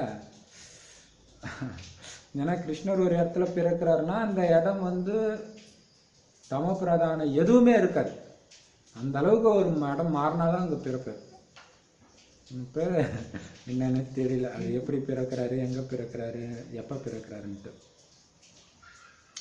அதனாலதான் லக்ஷ்மியை கூப்பிடும்போது சுத்தப்படுத்துறாங்க, லக்ஷ்மியை வரவேற்கிறாங்க. ஆமா, லக்ஷ்மி அந்த யாகத்துல போட்டு எல்லாத்தையும் எரிக்கிறாங்கல்ல, அந்த இடத்த தூய்மையாக்கி அவங்கள வரவேற்கிறாங்க, சித்திரத்தை வைக்கிறாங்க. ஆனா அவருடைய தொழில் உண்மையிலே என்னன்னு யாருக்குமே தெரியாது. அதனாலதான் உருவ வழிபாடுன்னு சொல்லப்படுது. கல் சிலைய பகவான்னு சொல்லிடுறாங்க. இந்த எல்லா விஷயங்களையும் நீங்க இப்பதான் புரிஞ்சுக்கிட்டீங்க. பரமாத்மா தான் அமர்ந்து இத்தனை விஷயங்களையும் உங்களுக்கு புரிய வைக்கிறார். மற்றபடி ஆத்மாவுக்கு இதெல்லாம் புரிய வைக்க முடியாது. ஆத்மா எப்படி என்னென்ன பாகம் எடுத்து நடிக்குதுன்னு நீங்க இப்ப புரிய வைக்க முடியும். ஆத்மானா என்ன அப்படின்னா பாபா உணரவும் வைக்கிறார், புரியவும் வைக்கிறார், உணரவும் வைக்கிறார். மனிதர்கள் ஆத்மாவையும் பரமாத்மாவையும் தெரிஞ்சிக்கவே இல்லை. அதனால அவங்களுக்கு என்னன்னு சொல்றது, தன்னை பத்தியும் தெரியல, தன்னுடைய அப்பாவை பத்தியும் தெரியல. தெரியாதனால தான் என்ன பண்ணிட்டாங்க, கல்லு சிலையெல்லாம் கடவுள்னு சொல்லிட்டு இருக்கிறாங்க. அந்த சிலையோடைய ஒரிஜினலா இருக்கக்கூடிய அந்த லக்ஷ்மியோட தொழிலும் என்னன்னு தெரியல. மனுஷனா இருந்துட்டு நடத்தை மிருகம் மாதிரி இருக்குது. இப்பதான் உங்களுக்கு இந்த ஞானம் கிடைச்சிருக்குது. ஏனிய வச்சு மற்றவங்களுக்கு புரிய வைக்கிறது ரொம்ப ஈஸி. அதுவும் நல்லா புரிய வைக்கணும். பாரதவாசிகளாகிய நாம தேவி தேவதா தர்மத்தினர்களாக இருந்தோம். அவங்க எப்படி சதோ பிரதானமா ஆனாங்க, பிறகு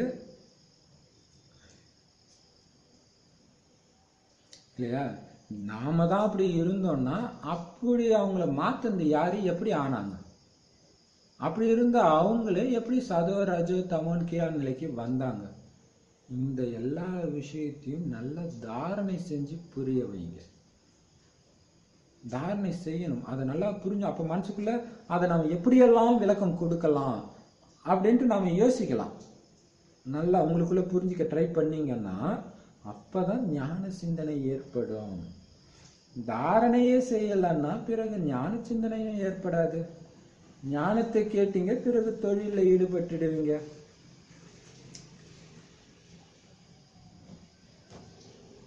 ஞான சிந்தனை செய்வதற்கு நேரம் கிடையாது. இல்லையெனில் குழந்தைகளாகி நீங்க தினமும் முரளி படிக்க வேண்டும், மேலும் அதை பற்றி சிந்தனை செய்ய வேண்டும். முரளி நீங்க எங்க இருந்தாலும் உங்களை தேடி வரும், கிடைக்கும். விசால புத்தியுடன் இருக்கும்போது கருத்துக்கள் புரிஞ்சிக்க முடியும். எல்லாராலும் புரிஞ்சிக்க முடியாது, இது அதுதான் பெரிய விஷயம் இல்லையா? விசால புத்தியோட இருக்கும்போது தான் கருத்துக்கள் புரிஞ்சிக்க முடியும். அதுவும் இருக்குது இல்லையா? பரந்த மனப்பான்மையும் இருக்கணும், தங்கமான புத்தியா இருக்கணும். அப்பதான் அவர் சொல்றதுடைய உண்மையான அர்த்தம் என்னன்னு புரிஞ்சிக்க முடியும். பாபா தினம் தினம் புரிய வைக்கிறாரு. மற்றவங்களுக்கு புரிய வைக்கிறதுக்கு பல கருத்துக்கள் உள்ளன.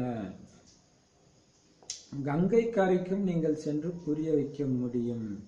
எல்லோருக்கும் சத்கதி கொடுக்கும் வள்ளல் பாபாவா அல்லது கங்கை நீரா? நீங்க ஏன் செல்வத்தை வீணாக்குறீங்க? இப்ப பாருங்க பாபா இதெல்லாம் சொல்றாரு. கங்கையில போய் கங்கையில குளிக்கிறவங்க கிட்டே போய் ஏன் நேரத்தை வீணாக்குறீங்கன்னா அவன் என்ன பண்ணுவான்? நேரத்தை வீணாக்குறீங்க, செல்வத்தை அப்படின்னு கேட்டா அவன் என்ன பண்ணுவான்? டென்ஷன் ஆயிட மாட்டான்? வேலையை பார்த்துன்னு போவா அப்படின்னு திட்டுவாங்க இல்லையா? ஆனா இதெல்லாம் பாபா சொல்றாரு. ஆனா நம்ம ஆத்மாக்களை அந்த 20 வருஷத்துல சொர்க்கம் உருவாகுதுன்னு சொல்றதுக்கே தைரியம் வர மாட்டேங்குது இல்லையா? இதுல யாரும் எதுவும் பண்ண போறது இல்லை. இதுல யாரையும் நம்ம தாக்க கூட இல்லை. பாபா போய் பிராமணர்கிட்ட போய் நீ உண்மையான பிராமணன் கேட்க சொல்றாரு. சிலையை வடிக்கிறீங்களா, இவங்க யாருன்னு தெரியுமான்னு கேட்க சொல்றாரு இல்லையா? அப்ப எவ்வளவு தைரியம் வேணும்? யுக்தியும் வேணும், யோக பலமும் வேணும், புத்தியும் வேணும். இப்ப கங்கைக்கு போய் நீங்க புரிய வைங்க. கங்கை கரைக்கு போய் உண்மையிலே சத்கதி கொடுக்கறது கடவுளா கங்கையா? ஏன் செல்வத்தை வீணாக்குறீங்க? ஒருவேளை கங்கையில குளிச்சா நீங்க தூய்மை ஆயிட முடியும் அப்படின்னா கங்கை கரையிலே உட்காந்துக்கோங்க, வெளியே ஏன் போறீங்க? எப்படி கேட்டாரு பாருங்க. இங்கே உட்காந்துக்கோங்க, நீங்க தூய்மை ஆகணும்ல, இங்கே உட்காந்துக்கோங்க, ஏன் வெளில போறீங்க? சுவாசத்துக்கு சுவாசம் என்னை நினைவு செய்யுங்கள்னு தந்தை சொல்றாரு. இது யோகா அக்னி. கரெக்டு தானே இல்லையா? கங்கா நீருக்கு அவ்வளோ மகிமைனா அங்கேயே இருக்க வேண்டியதானே, ஏன் வெளில வரீங்கன்ற சூப்பர் பாயிண்ட் இல்ல? அப்ப பாபாவை சுவாசத்துக்கு சுவாசம், ஒரு சுவாசம் எத்தனை தடவை சுவாசிக்கிறோம்னு நம்ம எண்ணிட்டா இருக்கிறோம். நம்ம கவனம் இல்லாம போதில்ல, அந்த மாதிரி பாபாவுடைய நினைவு இருக்கும். சுவாசத்திற்கு சுவாசம் என்னை நினைவு செய்யுங்கள். இது யோகா அக்னி. யோகானாலே நினைவு தான். புரிய வைக்கிறதுக்கு நிறைய இருக்குது. ஆனா சதோ பிரதான புத்தி உடையவர்கள் சிலர் உடனே புரிஞ்சுக்கிறாங்க. சிலர் ரஜோவாக, சிலர் தமோ புத்தியுடனும் இருக்கிறாங்க. இங்க வகுப்பறையில் வரிசைக்கிரமமாக அமர வைக்க முடியாது, இல்லைன்னா மனசுடைஞ்சு போயிடுவாங்க. சரி இவங்கெல்லாம் நல்லா கேட்காங்க, இவங்கெல்லாம் முன்னாடி வாங்க, மற்றவங்களாம் பின்னாடி போங்கன்னு சொல்ல முடியாது, மனசுடைஞ்சு போயிடுவாங்க. ஆனா பாபா சொல்ற வரிசைக்கிரமும் இருக்குது குழந்தைங்க கிட்ட. நாடகப்படி அப்ப பாபா எவ்வளவு எச்சரிக்கையா இருக்கும், குழந்தைங்க மனசு வந்துடக்கூடாதுன்ட்டு. நாடகப்படி ராஜ்யம் முழுமையான அப்படி உட்கார வச்சா வேற மாதிரி பேச ஆரம்பிச்சுடுவாங்க. இல்லையா? இவங்களுக்கு பிடிச்சவங்களை மட்டும் முன்னாடி உட்கார வைக்கிறாங்கன்றாங்க. நாடகப்படி ராஜ்யம் முழுமையான முறையில் இப்ப ஸ்தாபனை ஆகிட்டு இருக்கு. பிறகு சத்தியுகத்துல தந்தை ஒருபொழுதும் உங்களை கற்பிக்க மாட்டாரு. தந்தை கற்பிக்கிற நேரம் இந்த ஒரே ஒரு முறை தான். அதனால எவ்வளவு முடியுமோ அவ்வளவு யூஸ் பண்ணிக்கோங்க, இந்த ஞானத்தை எடுத்துக்கோங்க. பிறகு பக்தி மார்க்கத்துல பொய்யான விஷயங்களை உருவாக்குறாங்க. இப்ப இது எவ்வளவு பெரிய விஷயம் பாருங்க. பாபா 80 வருஷமா சொல்றாரு வாணி. நாம 3 வருஷம் 4 வருஷம் தான் ஆகுது. மற்ற வாணிலாம் என்னைக்கு படிக்கிறது? இப்ப படிக்கலன்னா எந்த கல்பத்திலுமே படிக்க மாட்டோம். இப்போ நமக்கு டைமே கிடையாது உண்மையிலே இல்லையா? அதுலயே மூழ்கி இருக்கணும். பா அதான் பாபா சொல்றாரு, நான் கற்பிக்கிற நேரம் இந்த ஒரே முறைதான். பிறகு பக்தி மார்க்கத்துல பொய்யான விஷயங்களை உருவாக்குறாங்க. ஆச்சரியமான விஷயம் என்னன்னா, யார் முழு 84 பிறவிகள் எடுக்கிறாங்களோ அவங்களுடைய பேரு கீதையில சொல்லிட்டாங்க. யார் முழுசா 84 பிறவி எடுக்கிறது?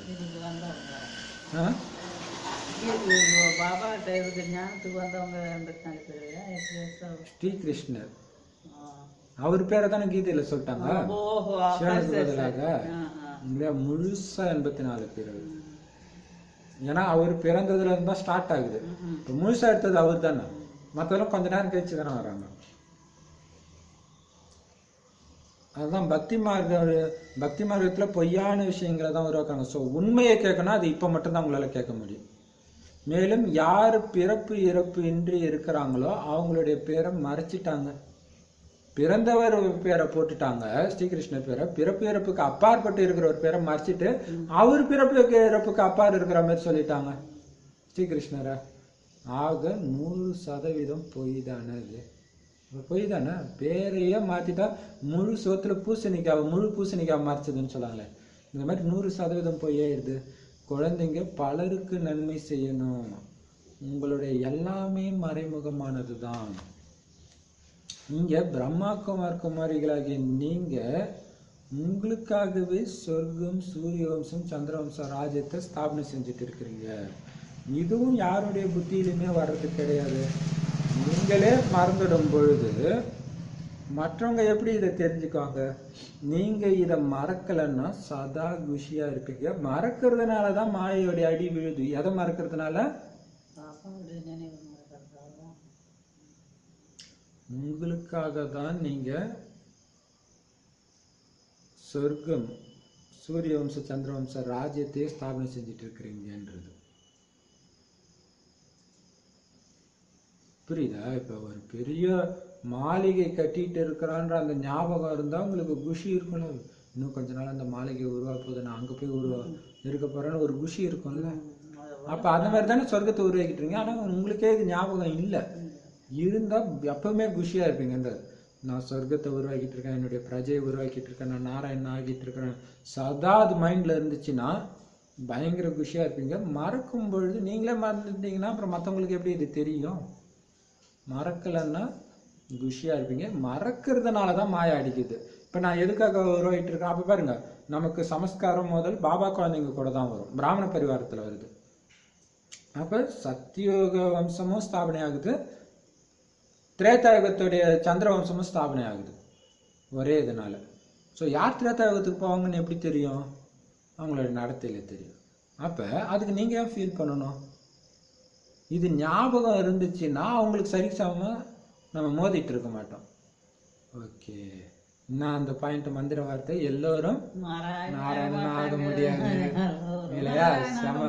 நாராயணன் ஆக முடியாது. அது குஷிக்கான விஷயம். அவங்க சண்டை போட்டாங்கன்னா அந்த குஷி, அப்பா நமக்கு அந்த பதவி கொடுத்துட்டு பாவம் அதுக்கு வாய்ப்பு வேற கொடுக்குது அந்த ஆத்மான்ட்டு இல்லையா? அப்ப இதை மறக்கும்போது தான் மாயையுடைய அடி விழுது. நல்லது. இனிமையிலும் இனிமையான தேடி கண்டெடுக்கப்பட்ட செல்லமான குழந்தைகளுக்கு தாய் தந்தை ஆகிய பாப்தாதாவின் அன்பு நினைவுகள் மற்றும் காலை வணக்கம். ஆன்மீக குழந்தைகளுக்கு ஆன்மீக தந்தையின் அன்பு நினைவுகள் மற்றும் நமஸ்தே. ஆன்மீக தாய் தந்தைக்கு ஆன்மீக குழந்தைகளின் அன்பு நினைவுகள் மற்றும் நமஸ்தே. தாரணை முக்கிய சாரம்: அளவற்ற சுகத்தின் அனுபவம் செய்யறதுக்காக பாபா என்ன கற்றுக் கொடுக்குறாரோ அதை புத்தியில தாரணை செய்யணும், ஞான சிந்தனை செய்யணும். என்ன அர்த்தம்? மற்ற எதுவுமே உங்க புத்தியில வரக்கூடாது. பாபா சொல்றதை மட்டும் கேட்கணும், பாபா சொல்ற ஞான சிந்தனை பண்ணணும், மற்ற எல்லாம் அழிய போகுது, அது மைண்ட்ல இருந்துட்டே இருக்கணும். இந்த சுடுகாட்டை, சூப்பர் பாயிண்ட் இது, இந்த சுடுகாட்டை, கலியுகம் சுடுகாடு, இந்த சுடுகாட்டை பார்த்தாலும் பார்க்காம இருக்கும். ஒரு பேய் இப்ப சுடுகாட்டுக்கு போயிட்டு வந்தீங்கன்னா பார்க்காம வருவோம், பின்னாடியே பேய்கி வந்துச்சுன்னா நைட்டு சுடுகாட்டு வழியா வராங்கன்னு வச்சுக்கலாம், திரும்பி பார்ப்பாங்க யாராவது, வந்தாலும் வரட்டும் நம்ம பார்க்காம போகணும்னு தான் நினச்சிட்டு வருவாங்க. அது மாதிரி இந்த சுடுகாட்டை பார்த்தாலும் பார்க்காம இருக்கணும். எல்லாம் பேய் எப்படி வந்து பிடிச்சிக்கணும் தெரியாது.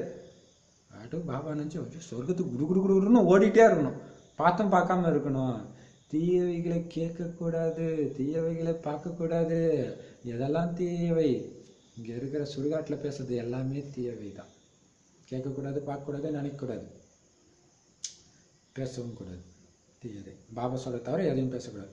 புது உலகத்துக்கு தகுதியானவர்களாக ஆகணும் அப்படின்னா பாபா சொல்றது மட்டும் கேட்கணும். வரதானம்: ஞானம் நிறைந்தவர், சக்தி நிறைந்தவர் மற்றும் அன்பு நிறைந்தவர் என்ற சொரூபத்தின் மூலம் ஒவ்வொரு காரியத்திலும் வெற்றி அடையக்கூடிய வெற்றி சொரூபமானவர் ஆகுங்கள். ஒன்னொன்னுத்தையும் சொரூபமாகுங்க. ஞான சொரூபம், ஞானம் நிரம்பி எப்பயுமே நிரம்பி இருக்கிறதா சொரூபம். அது மாதிரி ஞானம் நிறைந்த சொரூபம், சக்தி நிறைந்த சொரூபம், அன்பு நிறைந்த சொரூபம். இதன் மூலமாக இந்த சொரூபத்திலிருந்து நீங்க எந்த காரியம் செஞ்சாலும் அது என்ன ஆகும்? வெற்றி தான் அடையும். அப்ப நீங்க வெற்றி சொரூபமாக ஆயிடுவீங்க. விளக்கம்: நீங்க வார்த்தையினால சேவை செய்றீங்க, பாபாவுடைய அறிமுகத்தை கொடுக்கும் பொழுது உங்களுடைய மனம் சக்திசாலியா இருக்கும். வேற எந்த நினைவும் இருக்கக்கூடாது. பாபாவுடைய சேவை செய்யறோம், ஒரு ஆத்மாவுக்கு செஞ்சுட்டு இருக்கிறோம், வேற எதுவுமே இருக்காது இல்லையா? அந்த அளவு சக்திசாலியா இருக்கணும். வேற எந்த நினைவும் வரக்கூடாது, எந்த டிஸ்டர்பன்ஸும் இருக்கக்கூடாது. அப்படி இருக்கணும். மனசின் மூலம் மற்றவங்களுடைய மனசை மாத்துங்க, வாய் மூலமா அல்ல. அந்த ஆத்மா கேட்கக்கூடிய சூழ்நிலை இல்லாட்டினாலும் உங்க மனசின் மூலமா மாத்துங்க. அதுதான் நேத்துமே, இந்த நேரத்தும் அதே தான் வந்துச்சு இல்லையா? எண்ணத்தின் மூலமாக, உள்ளுணர்வின் மூலமாக நீங்க மாத்திடணும்னு சொன்னார். ஞாபகம் இருக்கா?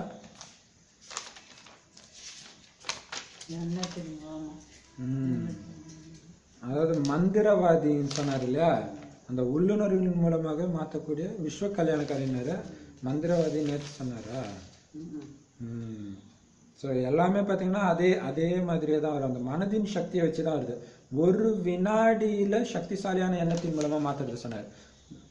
இந்த வாரம் வரதானம் ஃபுல்லாகவே அதே மாதிரியே தான் வருது. உங்கள் மனசு சக்திசாலியாக இருக்கும். உங்கள் மனதின் மூலமாக, அதாவது மனதில் வர உள்ளுணர்வு எண்ணத்தின் மூலமாக மற்றவங்க மனதை மாற்றுங்கள்.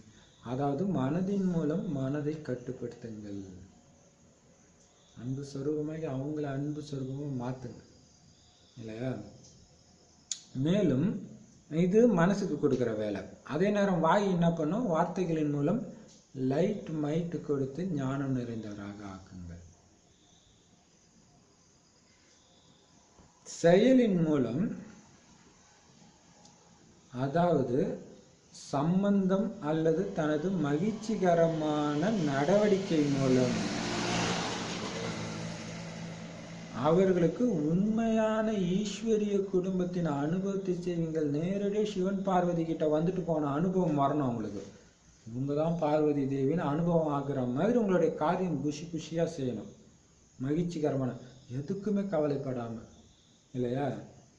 எப்ப இந்த மாதிரி 3 சொரூபத்துல இருந்து ஒவ்வொரு காரியமும் செய்வீங்களோ அப்ப வெற்றி சொரூபமாக தானாவே ஆயிடுவீங்க. இந்த சொரூபத்துல இருந்து இல்லையா, உங்களுடைய எண்ணத்தின் மூலமாகவும் அன்பு அமைதி சொரூபமா இருக்கணும். இதுல பாத்தீங்கன்னா ஞானம் நிறைந்தவர், சக்தி நிறைந்தவர், அன்பு நிறைந்தவர்ன்ற சொரூபத்தின் மூலம்னு வரதானத்துல இருந்துச்சு. ஆனா விளக்கத்துல அந்த வேர்டே இல்லை. அப்ப என்ன அர்த்தம்? அப்ப அந்த சொல்றது இந்த 3 சொரூபமும் உங்களுடைய எண்ணத்திலும் சொல்லிலும் செயலிலும் வெளிப்படணும். அதுதான் மெயின். அப்போ உங்களுடைய மனசு அப்படி அன்பா, என்னுடைய குழந்தை, நான் தான் மூதாதையர், இது என்னுடைய குழந்தை அல்லது என்னுடைய பிரஜை, அப்படியே அந்த அன்பு. பிரஜைனா கூட என்னது, நாளைக்கு ராஜா ஆனதுக்கப்புறம் உங்களுக்கு எல்லா வேலையும் அவங்க தானே செய்ய போறாங்க.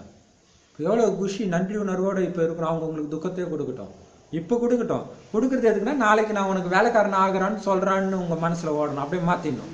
இப்போ அடடா எவ்வளோ பறந்த மனசு இருக்கு அப்படின்னு தான் நினைக்கணும் இல்லையா? அப்போ அதை அன்பா பார்த்து அந்த மனசின் மூலமாக அவங்க மனசை சாந்தப்படுத்துங்க. லைட்டு மைட்டு உங்களுடைய எண்ணத்திலையும் இருக்கட்டும், வார்த்தைகளும் அந்த மாதிரி இனிமையானவராங்க. இதில் ஏதோ கொஞ்சம் மாற்றி இருந்திருக்குது. வார்த்தையின் மூலமாக லைட்டு மைட்டு அப்படின்னு கொடுத்துருக்கு.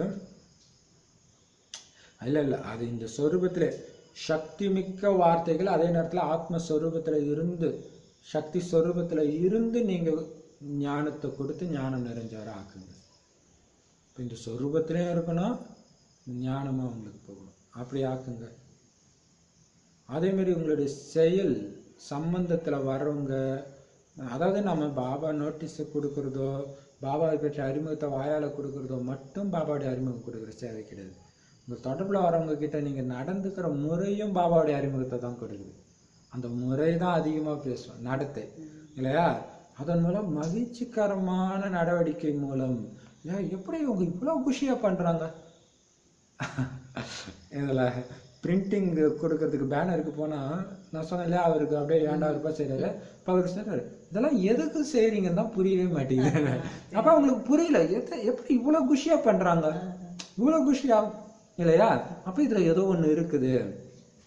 நம்புறது அடுத்த விஷயம், ஆனால் குஷியாக பண்ணுறோம் பாருங்க.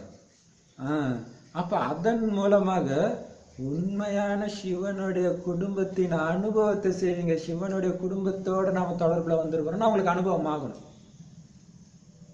எப்ப இந்த 3 சொரூபத்துல எண்ணத்தினால, சொல்லுனால, செயல்னால ஞானம், சக்தி ஞானம் நிறைந்த சொரூபம், சக்தி நிறைந்த சொரூபம், அன்பு நிறைந்த சொரூபத்துல இருந்து ஒவ்வொரு காரியமும் செய்யறீங்களோ அப்ப ஆட்டோமேட்டிக்காவே வெற்றி சொரூபமா ஆயிடும். வெற்றி நிச்சயிக்கப்பட்டதா ஆயிடும். ஸோ 3த்தையும் செக் பண்ணணும். இப்போ அன்பு சொரூபத்தில் இருக்கிறேன்னா சக்தி இருக்குதா? அன்புனா பற்றற்ற அன்பு. பற்றற்ற அன்பு இருந்தால் தான் சக்தி வரும். ஞானம் நிறைந்த அந்த ஞானத்தின் பாயிண்ட் படி நான் பண்ணுறேன்னா எல்லாமே அப்படி செக் பண்ணிக்கிட்டே இருந்தீங்கன்னா தொட்டதெல்லாம் வெற்றிடும். மற்றதை பற்றி நீங்கள் கவலைப்படுத்தலை. பாபா சொல்லியிருக்காரு, நான் கரெக்டாக பண்ணிட்டுருக்கேன்.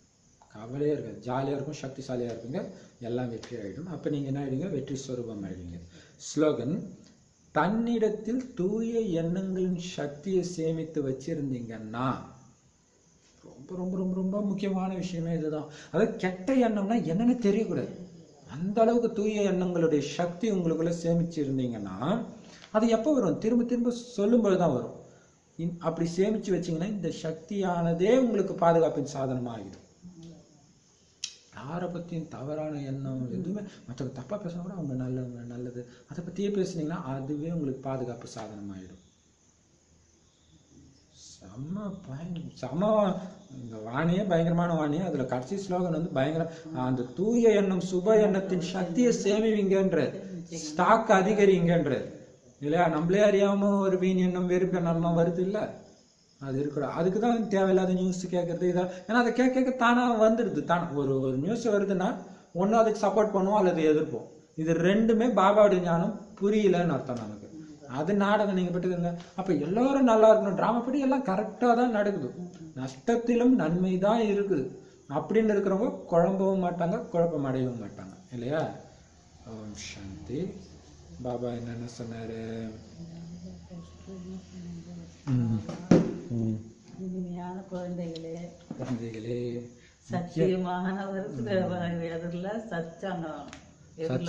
ஆனா உண்மைதான், பாபா இனிமையான குழந்தைன்னு சொன்னதே மறந்துடும். அதனாலதான் டெய்லி நீங்க இனிமையான குழந்தைன்னு ஆரம்பிக்கிறீங்கல்ல. ஏன்னா மெயின் வார்த்தையே அதுதான். உண்மையான சத்சங்கம் இருக்காது. உண்மையான உலகத்துக்கு சத்தியுகத்துக்கு சத்தியமான ஞானத்தை சத்தியமான தந்தையே கொடுக்குற ஒரே தடவை தான், விட்டுறாதீங்க. அப்புறம் என்ன சொன்னாரு? தேவதைகளுடைய கால் இங்க படாது. எப்ப இது மாறுதோ, தம பிரதான உலகம் எப்ப மாறுதோ அப்பதான் பாதங்கள் பூமியில படும். குளிக்கிறவங்களை கேளுங்க, அங்கே இருக்க வேண்டியதானே, ஏன் அழுக்கான உலகத்துக்கு அதுக்கே அழுக்கு திரும்ப வரங்க.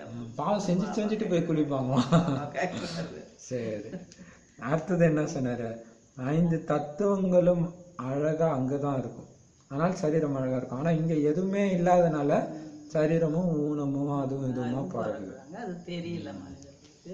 அப்புறம் விஞ்ஞானிகள் அங்க வந்து பிரஜையா வருவாங்க, நம்ம தேவையானதை செஞ்சுட்டு இங்க இருந்து அந்த கலைகளை ஆத்மாக்களை நிரப்பிட்டு வந்து அங்க நம்மளுக்கு தேவையானதை செஞ்சுட்டு போவாங்க. நாம மட்டும்தான் 16 கலையில இருந்து 14க்கு வரும் திரேதாயுகத்துல இல்லையா? இது ஒரு நல்ல ரகசியம். இது இன்னும் சீச்சி உலகத்துல இன்னும் கொஞ்ச காலத்துக்கு திருப்பி பார்க்காதீங்க, ஏதோ பார்த்தாலும் ஓடி வந்துடும்ல. பாபா சொல்றாரு எல்லாம் அழியக்கூடிய, வறண்டு போகுது, கடலே வறண்டு போகுது, பயங்கரமான ஆபத்துக்கள் வர இருக்குது. நான் போகணும்ட்டு உங்க மைண்ட்ல அதுவே இருக்கணும், அப்பதான் குஷியா இருப்பீங்கன்றாரு. எனக்காக புது உலகம் வந்துட்டு இருக்குது, இதெல்லாம் எனக்காக தான் நடந்துன்னு இருக்குது, இது அழிய போகுது, என்ன நடந்தாலும் நான் கொஞ்சம் கூட அசையாம இருப்பேன்னா நீங்க செக் பண்ணி பாருங்க. சொல்றபடி ஸ்ரீமத் படி நடங்க, உங்க கூட நான் எது பண்ணாலும் நான் துணையா நான் இருக்கிறேன்றது நம்பிக்கையோட இருங்க. நான் சொல்றபடி நடங்க. ஞான சிந்தனை முரளியும் டெய்லியும் படிக்கணும், அதை சிந்தனையும் பண்ணணும் இல்லையா? ஏகாந்தத்துல உட்காந்து ஞான சிந்தனை செய்யணும், குஷி வரும் உங்களுக்கு. தாரணையே செய்யலைன்னா குஷி எங்க இருந்தது வரும்? தாரணை ஞான சிந்தனை எங்க செய்ய முடியும்? தாரணையே செய்யணும். இது கடைசி பிறவி வேற, இது ஞாபகம் இருந்தாலே தூய்மை ஆகிறதுக்கான சக்தி தானாவே வந்துடும். வரதானம் என்ன சொன்னாரு? வரதானம் வந்து ஞான சொரூபம்.